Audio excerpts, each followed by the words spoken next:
اللہ کریم قرآن کریم کے اندر بیان فرماتے ہیں یا ایھا الذین آمنو،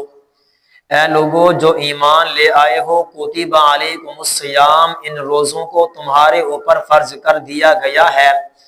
کما کتب علی الذین من قبلکم، جیسا کہ تم سے پہلے والی امتوں کے اوپر ان روزوں کو فرض قرار دیا گیا تھا۔ عزیزو، حضرت موسیٰ علیہ السلام کے اوپر اللہ نے 40 روزوں کو فرض قرار دیا تھا، اور حضرت آدم علیہ السلام کے اوپر اللہ نے ایام 20 کے روزوں کو فرض قرار دیا تھا، یعنی چاند کی تاریخ کا 13، 14 اور 15 کی تاریخ کے روزوں کو اللہ نے اپنے پیغمبر، اپنے نبی حضرت آدم علیہ السلام کے اوپر فرض قرار دیا تھا، اور حضرت نوح علیہ السلام کے اوپر یوم عاشوراء کا روزہ فرض تھا۔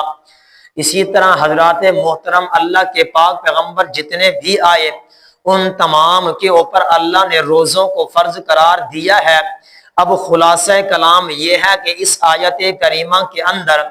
اللہ یہ اعلان کر رہی ہے یا ایھا الذین آمنو۔ اب عزیزو، آمنو کا لفظ کہہ کر اللہ مجھے اور آپ کو، بلکہ اللہ اپنے فرما برداروں کو خطاب کر رہے ہیں، اہل ایمان کو اللہ خطاب کر رہے ہیں کہ اے ایمان والو،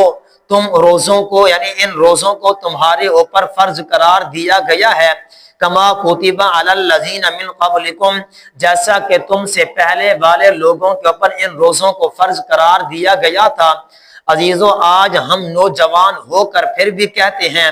کہ ہم روزہ نہیں رکھ سکتے، لیکن افسوس کی بات تو یہ ہے کہ ہم آج سے 1400 سال پہلے عہد صحابہ کرام کے اوپر غور کریں، ہم اصحاب رسول کے مقدس جماعت کے زمانے کو دیکھیں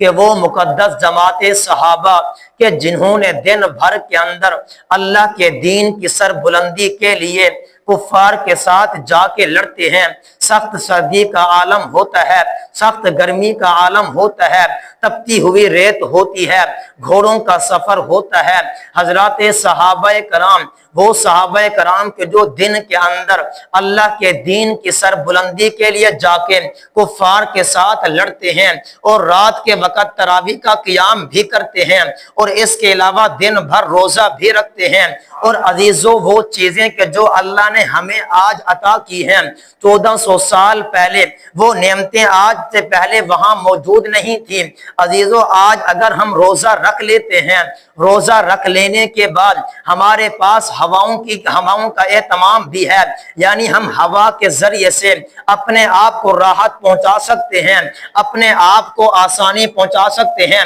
اپنے آپ کو سکون پہنچا سکتے ہیں۔ آج کل مساجد کے اندر ایئر کنڈیشن لگی ہوئی ہے، ایسی لگے ہوئے ہیں، گھروں کے اندر پنکھوں کا انتظام ہوا پڑا ہے، بجلی نہیں ہے، ہم نے سولر کے ذریعے سے بجلی کا انتظام کر لیا ہے، لیکن سوچنے کی بات یہ ہے، ہم ذرا اس وقت کو تو سوچیں کہ وہ صحابہ کرام کہ جو رات کو تراویح کا بھی اہتمام کرتے تھے، روزوں کا بھی اہتمام کرتے تھے، پھر اللہ کے پاک پیغمبر کی دعوت کے اوپر لبیک کہہ کر اللہ کے دین کی سر بلندی کے لیے جا کے عزیزوں میدان جہاد کے اندر کفار کے ساتھ جا کے لڑائی بھی کرتے تھے۔ بڑی افسوس کی بات تو یہ ہوتی ہے، آج جب ہم عزیزوں سحری کے وقت کھانا کھاتے ہیں، ہم کتنا عزیزوں اپنے پیٹ کو بھر کر سیراب کرتے ہیں، لیکن بڑے افسوس کی بات تو یہ ہے کہ وہ صحابہ کرام کا زمانہ، وہ پاک زمانہ کہ جس کے بارے میں اللہ کے پاک پیغمبر نے فرمایا،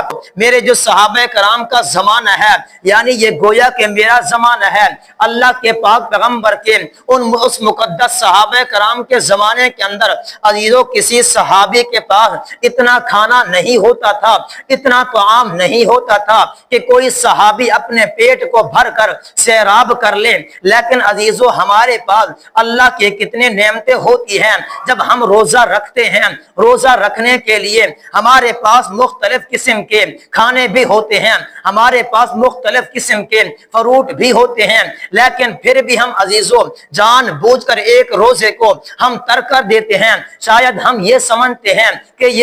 یہ روزہ شاید عام عبادت ہے، یہ روزہ شاید نفلی عبادت ہے، لیکن عزیزو شاید مجھے اور آپ کو اس بات کی خبر نہیں ہے کہ اللہ جو ہمیں یہ پیغام سنا رہے ہیں، یہ روزہ عزیزو اسی طرح فرض ہے جس طرح نماز فرض ہے، جس طرح زکوٰۃ فرض ہے، جس طرح حج فرض ہے، اسی طرح عزیزو یہ روزہ بھی میرے اور آپ کے اوپر بلکہ ہر ایک مومن کے اوپر، ہر ایک مسلمان کے اوپر، ہر ایک فرما بردار کے اوپر اللہ نے اس روزے کو فرض قرار دیا ہے۔ اور اللہ کے پاک پیغمبر کی ایک حدیث طیبہ آپ کو سناتا چلوں۔ اللہ کے پاک پیغمبر نے فرمایا اگر کوئی بندہ، اگر کوئی مومن، اگر کوئی انسان اس روزے کو جان بوجھ کر بغیر کسی عذر کے اس روزے کو ترک کر دیتا ہے، اللہ کے پاک پیغمبر نے فرمایا کہ وہ انسان، وہ بندہ ساری زندگی روزہ رکھے لیکن رمضان المبارک کے ایک روزے کا مقابلہ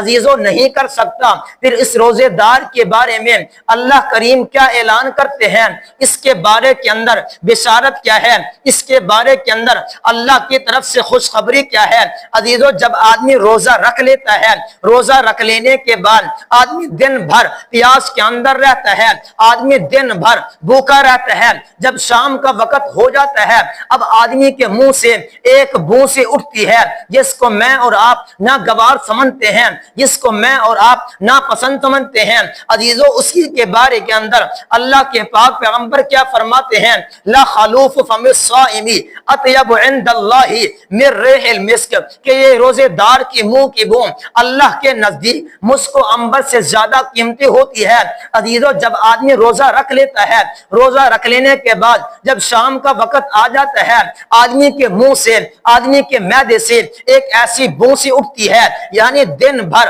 بھوکا رہنے کے باوجود، پیاسا رہنے کے باوجود اپنے پیٹ کے اندر کسی چیز کو بغیر داخل کیے ہوئے عزیزو آدمی کے منہ سے اندر ایک ایسی سمیل پیدا ہو جاتی ہے، ایک ایسی بو پیدا ہو جاتی ہے جس کو میں بھی ناگوار سمجھوں، میرے والد بھی ناگوار سمجھیں، میری اولاد بھی اس کو ناگوار سمجھے۔ اسی بو کے بارے کے اندر اللہ کیا فرمانا جاری کرتے ہیں، اسی بو کے بارے کے اندر اللہ کریم کون سا اعلان فرما رہے ہیں، اللہ فرماتے ہیں اطیب عند اللہ من ریح المسک، کہ یہ جو روزے دار کی منہ ہوتی ہے، یہ روزے دار کی منہ کی بو یہ اللہ کے نزدیک مسک و عنبر سے زیادہ قیمتی ہوتی ہے۔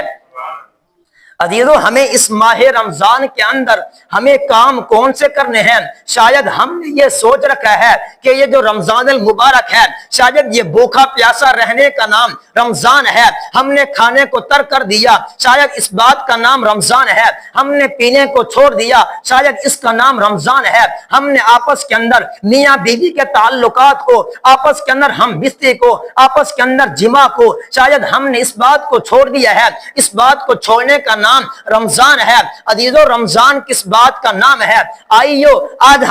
میں آپ کو بتاتا چلوں، رمضان اس بات کا نام ہے کہ رمضان کے اندر آدمی اپنا تعلق اللہ کی ذات کے ساتھ چھوڑے، آدمی اپنا تعلق قرآن کریم کے ساتھ جوڑے، آدمی اپنے آپ کو گناہوں سے بچا کر اللہ کے احکام کے اوپر اپنی زندگی کو بسر کرے، اس بات کا نام رمضان ہے۔ بڑے افسوس کے ساتھ یہ کہنا پڑتا ہے عزیزو لوگ کہتے ہیں کہ ہم وہ مساجد تلاش کریں کہ جس مسجد کے اندر امام بڑی تیزی کے ساتھ قرآن کریم کی تلاوت کرتا ہو، یا ہم وہ مساجد تلاش کریں کہ جس مسجد کے اندر 8 تراویح پڑھی جاتی ہو، 12 پڑھی جاتی ہوں۔ عزیزو اس بات کا نام رمضان نہیں ہے۔ اگر ایسا ہے پھر تو ہم نے اپنے ذہنوں کے اندر اس بات کو جنم دیا ہوا ہے کہ ہم نے اپنے سر سے فرض کو دور کرنا ہے، نہ کہ اللہ کے احکام کے مطابق ہم نے اپنی زندگی کو عمل کرنا ہے۔ عزیزو آج اگر دیکھا جائے تو ہم نے واٹس ایپ کے اوپر کتنا وقت کو ہم ضائع کر دیتے ہیں، فیس بک چلانے کے اندر ہم 2 2 گھنٹے ہم ضائع کر دیتے ہیں، یوٹیوب چلانے کے اندر، غلط چیزیں دیکھنے کے اندر، فحاشی کے کام کرنے کے اندر ہم کتنا اپنا وقت کو ضائع کر دیتے ہیں۔ لیکن اے کاش کہ ہم اپنا یہی وقت اللہ کے گھروں کے اندر گزارتے، قرآن کریم کو سننے کے اندر گزارتے۔ اللہ اس کے بارے کے اندر کیا اعلان کرتے ہیں؟ اللہ خود اعلان کرتے ہیں وَإِذَا اذا قرئ القرآن جب قرآن کریم پڑھا جا رہا ہو فاستمعوا له تم خاموش ہو جاؤ وانصتوا لعلکم ترحمون تاکہ اللہ تمہارے اوپر اپنے رحمت خاصہ کو نازل کرے۔ اور عزیزو ایسا نہیں ہے کہ آپ ایک امام کے پیچھے تراویح پڑھتے ہیں، آپ کھڑے ہو کر تھک گئے ہیں، آپ بیٹھ جائیں، بیٹھ کر آپ تراویح پڑھیں، آپ بیٹھنے کے بعد بھی پھر بھی تھک گئے ہیں، آپ چنگل مار لیں، پھر بھی عزیزو اگر کسی حالت کے اندر بھی آپ قرآن کریم سنتے ہیں یقیناً اللہ آپ کے درجات کو بھی بلند کرے گا، آپ کی خطاؤں کو بھی معاف کرے گا۔ لیکن عزیزو ہم نے تو سرے سے مساجد کے اندر آنا بھی چھوڑ دیا ہے۔ عزیزو میرے اور آپ کے ذمہ ہے کہ ہم نے اللہ کے گھروں کو آباد کرنا ہے، ہم نے اللہ کے گھروں کو نماز کے ساتھ آباد کرنا ہے، قرآن کے ساتھ آباد کرنا ہے۔ عزیزو گھر وہی کامیاب ہوتا ہے کہ جس کے اندر اللہ کے قرآن کی تلاوت ہو، نماز کی پابندی ہو۔ شاید ہم یہ سوچتے ہیں کہ ہم ایک عالیشان محل بنا لیں، ہم ایک خوبصورت محل بنا لیں، اس کے اندر ماربل لگی ہوئی ہو، شیشے لگے ہوئے ہوں، شاید آدمی کو وہاں سکون مل سکتا ہے۔ عزیزو ایسا نہیں ہے، اگر سکون اللہ دینا چاہے تو ایک جھوپڑی کے اندر بھی اللہ سکون دے سکتا ہے۔ گھر وہ آباد ہوتا ہے اس گھر کے اندر اللہ کا قرآن ہو، اللہ کے احکام ہو، رسول اللہ کی فرما برداری ہو، اللہ کے پاک پیغمبر کی سنت ہو۔ اگر کسی محل کے اندر کسی کوٹھی کے اندر اللہ کے احکام نہیں ہے، قرآن کی تلاوت نہیں ہے، نماز کی پابندی نہیں ہے، رسول اللہ کی سنت یہی ہے، تو عزیزو وہ آدمی کبھی اپنے دل کو کبھی اپنے آپ کو سکون کے اندر مبتلا نہیں کر سکتا۔ ہمیں رمضان کے اندر کیا کرنا ہے عزیزو؟ سب سے پہلا کام یہ ہے کہ جس کے ذریعے سے اللہ مجھے اور آپ کو لفظ آمنو سے خطاب کر رہے ہیں کہ اے ایمان والو کما کتب علی الذین من قبلکم، ان روزوں کو تمہارے اوپر فرض قرار دیا گیا ہے۔ اور روزے دار کے بارے میں اللہ کیا اعلان کرتے ہیں؟ الصوم لی وانا اجزی بہ، یہ روزہ میرے لیے ہے، میں رب اس کا بدلہ خود عطا کروں گا۔ ہم نے پہلا کام کیا کرنا عزیزو؟ سارے نوجوان، سارے میرے عزیزو جو میرے والد محترم کی عمر کے برابر بیٹھے ہوئے ہیں، جتنے بھی احباب ہیں عزیزو، شاید آپ اپنے گریبان کے اندر جھانک کر دیکھیں کہ کچھ کئی لوگ ایسے ہوں گے کہ یار میں آنے والے رمضان کے اندر عبادت کروں گا، روزے رکھوں گا، تراویح پڑھوں گا، قرآن پڑھوں گا، لیکن ہم دیکھیں کتنے دوست ایسے تھے جو پچھلے ماہ رمضان کے اندر تھے لیکن آج وہ ہمارے سامنے نہیں ہیں، آج ہماری اس محفل کے اندر نہیں ہے، آج ہماری اس مجلس کے اندر نہیں ہے، وہ اللہ کے ہاں چلے گئے، قبر کے پاتال کے اندر پہنچ گئے۔ عزیزو اللہ جانے ان کا معاملہ جانے، لیکن بڑے افسوس کی بات یہ ہے کہ ہمیں رمضان کے اندر کرنا کیا ہے عزیزو؟ پہلا کام یہی ہے کہ ہم نے روزوں کی پابندی کرنی ہے۔ تھوڑی بہت تھکاوٹ ہر کسی کے پاس ہوتی ہے، تکلیف ہر کسی کے پاس ہوتی ہے عزیزو، بلکہ بڑے بڑے ڈاکٹر تو یہ کہتے ہیں کہ روزہ رکھنے سے اللہ کافی بیماریوں کو دور کر دیتے ہیں، اللہ کافی تکلیفوں کو دور کر دیتے ہیں، لیکن ہم سرے سے اللہ کے ہاں سے ہم عہد تو کریں کہ ہم نے روزہ رکھنا ہے، یقیناً اللہ ہمیں ہمت دے گا، کیونکہ اللہ کا قرآن پکار کر کہتا ہے لا یکلف اللہ نفسا الا وسعها، اللہ کسی بندے کو اس کی جان سے زیادہ کسی کام کا مکلف نہیں بناتے۔